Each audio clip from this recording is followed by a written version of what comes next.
जरा सोचो कि अगर टाइम आपके लिए स्लो चलने लग जाए तो आप क्या क्या कारनामे कर सकते हो। कुछ ऐसा ही होता है जैंग बू के साथ। तो कहानी की शुरुआत एक सीसीटीवी कंट्रोल सेंटर को दिखाते हुए होती है, जहां दो औरतें यंग न्यू वर्कर के बारे में बात कर रही होती हैं, जो बंद कमरे में भी धूप का चश्मा पहने हुए बैठा था।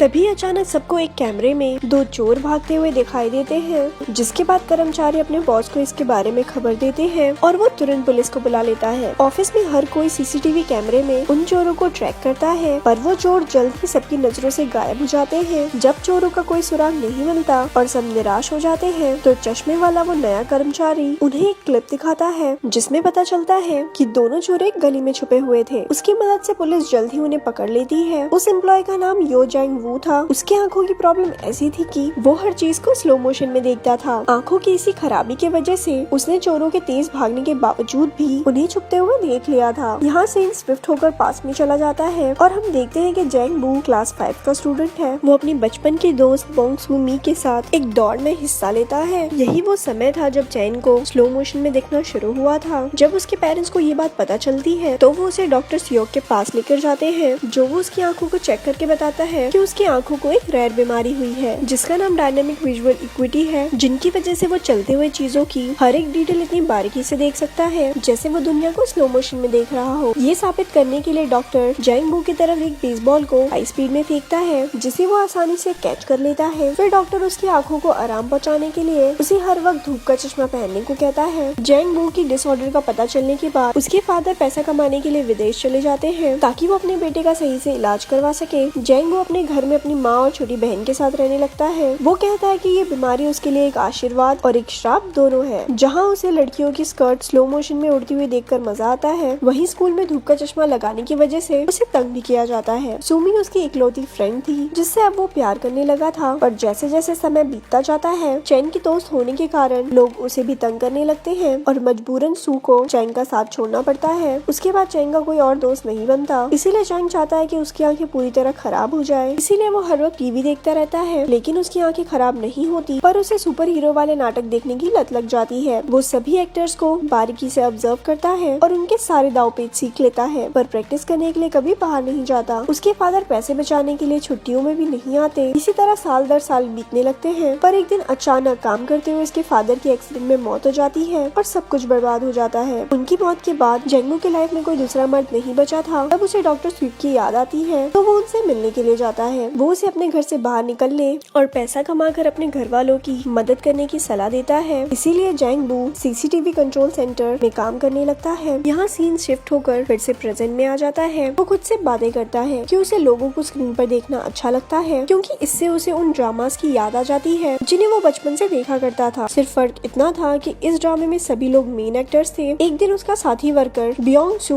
उनके बॉस से जैंग के बिहेवियर के बारे में बातें करता है। वो कहता है कि जैंग बहुत चुपचाप रहता है और किसी से बात नहीं करता। वो अपने बॉस से वादा करता है कि वो जैंग का ध्यान रखेगा, क्योंकि वो एक टैलेंटेड लड़का है। इसके बाद से वो जैंग के पास ही बैठने लगता है और काम के दौरान उसे बात करने की कोशिश करता है, लेकिन शर्मिला जैंग बू उसके सभी सवालों का जवाब सिर हिला कर देता है और मुंह से कुछ नहीं बोलता। कैमरा मॉनिटर करते वक्त वो काउंट करता है कि एक निश्चित जगह पर चलने में लोगों को कितना वक्त लगता है। बियोंग सू को ये सब अजीब लगता है, पर वो उससे कभी इस बारे में नहीं पूछता है। जैंग बू से घुलने मिलने के लिए वो उससे पूछता है कि कोई उसकी गर्लफ्रेंड है या नहीं। इस सवाल से जैंग बू को सुमी की याद आ जाती है और अगले ही दिन वो उससे मिलने के लिए उसके घर चला जाता है। सुमी बड़ी होकर एक खूबसूरत औरत बन चुकी थी, पर उसे पैसों की दिक्कत थी। उसका कर्जदार उससे झगड़ता है और सू को कहता है कि वो उसका घर बेचकर अपना कर्ज चुका दे। जैंग बू उसे दूर से देखता है, पर पास जाकर बात करने की हिम्मत नहीं जुटा पाता है। उस दिन से हर रोज वो सू को कैमरे में देखने लगता है। वो उसके डेली रूटीन को याद कर लेता है। सुमी हर रोज एक कॉफी शॉप में सोडा पीती है और जैंग भी यही करने लगता है। फिर वो देखता है कि सुमी रास्ते में पड़े एक बेकार सोफे को देखती है, तो अगले दिन वो उस सोफे को खींचकर कॉफी शॉप के सामने कर देता है, ताकि सुमी उस पर बैठ सके। रात में सुमी की नजर सोफे पर पड़ती है, पर वो ज्यादा ध्यान नहीं देती और उस पर बैठ जाती है। अगले दिन वो तेज बारिश की वजह से बस स्टॉप पर फंस जाती है। जैंग उसे मॉनिटर पर देखकर बियोंग के साथ उसकी हेल्प करने पहुंच जाता है। वो ड्रामास की हीरो की तरह उसके सिर पर छाता खोलकर उसे बारिश से बचाने की कोशिश करता है, पर सू से लफंगा कहकर वहाँ से चली जाती है। इसके बाद जैंग और बियोंग डॉक्टर सियोक के पास जाते हैं और जैंग उनसे सुमी को इम्प्रेस करने का तरीका पूछता है। वो जैंग बू से सुमी को फ्लावर्स देने को कहता है। अगले दिन सुमी को म्यूजिकल ड्रामा में ऑडिशन देने के लिए जाना होता है, पर उसे देर हो जाती है, तो वो मैनेजर को कॉल लगाती है और उसके कहने पर ऑडिशन के लिए रास्ता रास्ते में ही गाना गाना शुरू कर देती है। उसके बढ़िया गानों को सुनकर राह चलते लोग उसे हैरत से देखने लगते हैं। जैंगबो भी फूलों का गुलदस्ता लेकर वहाँ पहुँच जाता है। सू का गाना खत्म होने के बाद वो उसे बुके देता है, पर सू को ये अच्छा नहीं लगता। वो कहती है कि वो इन फूलों की जगह जहर का बॉक्स ज्यादा पसंद करेगी। ये कहकर वो जाने लगती है कि तभी जैंगबो उसे उसके नाम से पुकारता है और उसके बचपन के दोस्त के रूप में अपना इंट्रोडक्शन देता है। पर वो कहती है कि उसका नाम बोंगसुमी नहीं ओसुमी है। और इस तरह जैंगबो को पता चलता है कि आज तक उसने गलत लड़की का पीछा किया था, पर अब बहुत देर हो चुकी थी क्योंकि अब वो उससे प्यार करने लगा था। उसी दिन शाम को अचानक से वो दोनों एक दूसरे से टकरा जाते हैं। जहाँ सुमी शॉपिंग कर लौट रही होती है, जैन को देखकर सुमी जैंग से अपने राशन बैग्स उठवाती है। फिर जब वो जाने लगता है तो वो उससे पूछती है कि वो बोंगसुमी को क्यों ढूंढ रहा है, तो वो कहता है कि वो उसे बचपन से चाहता है। दूसरे सुबह सीसीटीवी के मॉनिटर पर जैंगबो सुमी को फोन पर किसी से बात करते हुए देखता है। फोन करने वाला सुमी को बताता है कि वो म्यूजिकल ड्रामा में सिलेक्ट हो गई है। ये सुनकर सुमी रास्ते में ही खुशी से उछलने कूदने लगती है और नाचने लगती है और जैंगबो उसे स्क्रीन पर देखता रहता है। उस रात सुमी एक छोटे से रेस्टोरेंट में जश्न मनाने जाती है। जब वो देखती है जैंगबो बाहर खड़े उसे देख रहा है तो वो उसे अंदर बुला लेती है। वो दोनों आपस में बातें करते हैं पर सुमी उसे अपने गाने का स्क्रिप्ट दिखाती है और अपनी लाइंस गाकर प्रैक्टिस करती है। जैंग उसे बधाई देता है और उसे भी अपना टैलेंट दिखाता है। रेस्टोरेंट में सभी लोग उस पर तेजी से स्पून फेंकते हैं और वो आसानी से कैच कर लेता है। अगले दिन जैंगबो सुमी के घर के पास चक्कर लगाते हुए अपने स्टेप्स काउंट करता है। ब्योंग सू मॉनिटर पर उसे ऐसा करते देख समझ जाता है कि वो रास्ते को याद करने की कोशिश कर रहा है। काम से लौटते वक्त सुमी देखती है कि जैंगबो उसका इंतजार कर रहा है। वो दोनों रास्ते भर अलग अलग टॉपिक्स पर बात करते हैं और बातों बातों में सुमी को पता चलता है कि जैंग सीसीटीवी सेंटर में काम करता है और सारा दिन लोगों को देख सकता है। फिर वो दोनों उस कॉफी शॉप के सामने रुकते हैं जिसे सू अक्सर देखा करती थी। सुमी उसे बताती है कि उसे उस कॉफी शॉप के ओनर पर क्रश है और ये भी कहती है कि उसके पास शानदार कार है। जैंगबो को कॉफी ओनर से जलन होती है और वो काफी देर तक उसे घूरता रहता है। वो सू को इम्प्रेस करने के लिए उसे कार में घुमाने ले जाने का फैसला करता है और अपने ऑफिस में सबसे पूछता है कि किसी के पास कार है तो वो थोड़ी देर के लिए भाड़े पर दे दे ताकि वो सुमी को उसमें घुमा पाए। पर बदकिस्मती से किसी के पास भी कार नहीं होती है। अगले दिन घर लौटते वक्त सुमी को रास्ते में उसका कर्जदार मिल जाता है। वो उस पर चिल्लाता और धमकाता है कि अगर उसने उसका पैसा वापस नहीं किया तो वो उसे चोट भी पहुंचा सकता है। लेकिन जैंगबो और ब्योंग सही टाइम पर पहुंचकर सू को बचा लेते हैं। जब जैंगबो काम पर वापस आता है, सू भी एक कैमरे के सामने खड़े होकर थैंक यू चिल्लाती है क्योंकि उसे पता था कि सीसीटीवी कंट्रोल सेंटर में जैंगबो उसे देख रहा होगा। शाम को वो दोनों एक पार्क में मिलते हैं और काफी देर तक बातें करते हैं। जैंगबो उससे पूछता है कि अगर उसे कार मिल जाए तो वो क्या करेगी। इस पर सुमी कहती है कि वो रोज कार में बैठकर समुद्र के किनारे जाया करेगी। जैंगबो को कार नहीं मिलती तो वो रोज एक लोकल बस में ट्रैवल करके उसके ड्राइवर से दोस्ती कर लेता है। उसने कैमरे पर उस ड्राइवर को रात के समय कई बार अकेले बेसबॉल खेलते हुए देखा था, इसीलिए एक रात वो भी उसके साथ उस खेल में शामिल हो जाता है और बात बात में उसे अपने दिल की बात बताते हुए उससे अपनी हेल्प करने के लिए रिक्वेस्ट करता है और वो मान जाता है। अगले दिन ब्योंग सू, बस ड्राइवर और जैंगबो सुमी को बस स्टॉप से पिक करके सी दिखाने के लिए ले जाते हैं। इसके लिए उन्हें बुसान जाना था। सुमी को खुश करने के लिए जैंगबो कुछ भी कर रहा था। उससे इम्प्रेस होकर सुमी उसे पसंद करने लगती है, पर अचानक से रास्ते में बॉर्डर पुलिस उनकी बस को रोक देते हैं और उस लोकल बस को दूसरे शहर में एंटर करने नहीं देते हैं। सुमी गुस्से में पुलिस वालों से लड़ने लगती है पर ब्योंग सू उसे शांत करता है। उनकी मेहनत बेकार हो जाती है और उन्हें सी देखे बिना घर वापस लौटना पड़ता है। सीन शिफ्ट होता है और जैंगबो का बॉस सबको बताता है कि शहर में औरतों को उठाने के केसेस बढ़ रहे हैं और उन्हें हर वक्त अलर्ट रहने की जरूरत है। ठीक उसी समय जैंगबो एक मॉनिटर पर सुमी को देखता है और वो तुरंत वहाँ से गायब हो जाती है। वो डर जाता है और भागकर वहाँ जाता है, पर वहाँ पहुंचकर उसे पता चलता है कि सुमी ने उसके साथ मजाक किया था क्योंकि वो जानना चाहती थी कि जैंग उसे बचाने के लिए आता है या नहीं। इसके बाद सुमी उसके चश्मे को हटा देती है और दोनों एक दूसरे के साथ लपलापाटा करते हैं। तो जैंगबो उसे घर छोड़ने के लिए जाता है और सुमी उसे अंदर आने को कहती है, पर सुमी देखती है कि कर्जदार उसके घर आए हुए थे और उन्होंने उसकी सारी चीजें बिखेर दी थी। वो उसे पैसा लौटाने के लिए धमकाते हैं। शोर सुनकर जैंगबो उसे बचाने के लिए आगे बढ़ता है, पर उसकी आंखें धुंधला जाने के कारण वो गिर पड़ता है। उन लोगों के जाने के बाद जैंगबो और सुमी बैठकर बातें करते हैं। कर्जदारों के फेंके हुए सामानों को समेटते हुए जैंगबो को सुमी की वो ड्रॉइंग्स मिलती है जो उसने स्कूल डेज में सुमी के लिए बनाए थे। तब सुमी जैंग को बताती है कि वो नहीं चाहती थी कि जैंगबो उसे उसके बचपन वाले रूप में पहचाने, इसीलिए उसने जैंगबो से अपनी असलियत छुपाई थी। जैंगबो ये सुनकर खामोश हो जाता है जबकि सुमी मुस्कुराते हुए उन पेंटिंग्स को देखती रहती है। अगले दिन जैंग डॉक्टर सियोक के पास जाकर कहता है कि उसकी आंखें धुंधली हो गई है। डॉक्टर उसे बताता है कि उसकी बीमारी अब और बढ़ गई है जिसकी वजह से जल्द ही उसकी आंखें पूरी तरह से खराब हो जाएगी। जैंगबो पहले से ही जानता था कि जल्द ही वो अंधा होने वाला है, इसीलिए वो जहाँ भी जाता स्टेप काउंट कर लेता था ताकि पूरी तरह से अंधा हो जाने पर भी उसे दिक्कत ना हो। एक तरफ जहाँ जैंगबो अपने खराब होती आंखों से परेशान था, वहीं दूसरी तरफ सुमी को अपने कर्जों की फिक्र थी, इसीलिए वो अपना घर बेचकर सारे कर्जे चुका देती है। पर अब उसके पास रहने के लिए कोई जगह नहीं थी। जैंगबो स्क्रीन पर सुमी को अपने सामानों के एक बॉक्स के साथ एक दुकानदार से बात करते हुए दिखता है। ये अचानक से उसके साथ काम करने वाली लेडी को एक दूसरे स्क्रीन पर कार को उसी एरिया में चक्कर काटते देख शक होता है। वो करीब से उस कार के नंबर प्लेट को देखती है और नोटिस करती है कि वो कार एक भागे हुए किडनैपर की थी। वो फौरन अपने बॉस को खबर करती है और तुरंत ही पुलिस को भी इन्फॉर्म कर दिया जाता है। पर तभी कार सबकी आंखों से गायब हो जाती है और सुमी भी जैंग की नजरों से गायब हो जाती है। जैंग को डर लगता है कि कहीं सुमी को कुछ हो ना जाए और वो उसे बचाने के लिए साइकिल लेकर निकल जाता है। रास्ते में उसकी आंखें पूरी तरह खराब हो जाती है और उसकी साइकिल एक कार से टकरा जाती है, जिससे वो गिर जाता है। बियोंसो कैमरे में ये सब देखकर उसकी हेल्प करने के लिए जाता है। उधर एक अनजान आदमी सुमी के पास जाकर उसका हाथ पकड़ लेता है, लेकिन वो उसे कहीं ले जाता इससे पहले जैंगबो उनकी तरफ दौड़ने लगता है। इसी बीच किडनैपर भाग जाता है और जैंगबो एक बस से टकराते टकराते बचता है। तभी पुलिस वहाँ आ जाती है और सुमी को पूछताछ के लिए ले जाती है। अब जैंगबो रास्ते में अकेला रह जाता है। तभी बियोंसो उसकी हेल्प करने के लिए आगे बढ़ता है। जैंगबो अपने दोस्त का हाथ पकड़ लेता है और अपनी आंखें खराब हो जाने पर दुखी होकर रोने लगता है। इस घटना को कुछ दिन बीत जाते हैं। सुमी अपने लाइफ में बिजी हो जाती है और जैंगबो को कांटेक्ट नहीं करती। जब भी उसे जैंगबो की याद आती है तो वो सीसीटीवी कैमरे को देखने लगती है। कुछ महीनों के बाद जैंगबो उसे अपने फेवरेट कॉफी शॉप में दिखाई देता है। वो खुश होकर उसके पास जाकर हाथ हिलाती है और वो जैंगबो को एक वॉकिंग स्टिक निकालकर दूसरी तरफ जाते हुए देखकर शॉक रह जाती है। वो सारे रास्ते उसका पीछा करती है और फाइनली वो उस जगह पहुंच जाती है जहाँ एक आर्ट गैलरी थी। अंदर जाने पर वो देखती है कि पूरी गैलरी जैंगबो के हाथों से बनाई हुई सुमी की पेंटिंग से भरी हुई होती है। तभी जैंगबो को अकेले में ये कहते हुए दिखाया जाता है कि भले ही उसकी आंखें खराब हो गई हो, पर सुमी उसे अभी भी याद है। अगले दिन फिर से सुमी जैंगबो का पीछा करती है। इस बार जैंगबो से पूछता है कि वो कहाँ जाना चाहती है, तो सुमी समझ जाती है कि वो उसे महसूस कर सकता है। फिर दोनों एक दूसरे को हक करते हैं और मूवी यहाँ पर खत्म हो जाती है। ऐसी और स्टोरी सुनने के लिए हमारे पेज को लाइक करें। धन्यवाद।